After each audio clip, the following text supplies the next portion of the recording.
फ्रीजमध्ये बरेच दिवसांपासून आणलेले कॉर्न जे ते पडून राहिले होते आणि मग पडून पडून कॉर्न जे ते शिळे होऊन जातात, दाणे सुकून जातात.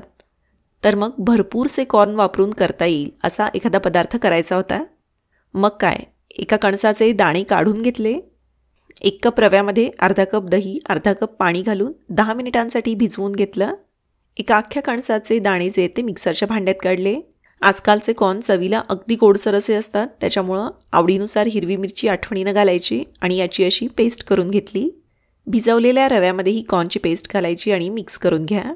याच्यामध्ये थोडीशी हळद, पाव चमचा ओवा आणि चवीनुसार मीठ घातलं.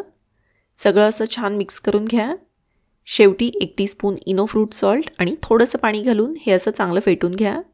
तेल लावलेल्या ताटलीमध्ये हे जे मिश्रण आहे ते काढलं. स्टीमरमध्ये किंवा कढईमध्ये 15 मिनिटांसाठी हे वाफवून घ्यायचं. थंड झाल्यानंतर याचे असे चौकोनी काप करून घेतले.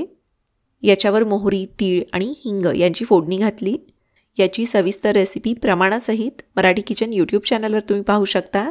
बारीक चिरलेली कोथिंबीर आठवणीने घालायची. छान लुसलुशीत चवीला अगदी मस्त असा स्वीट कॉर्न ढोकळा आपला तयार झाला. तुम्ही सुद्धा अवश्य करून बघा.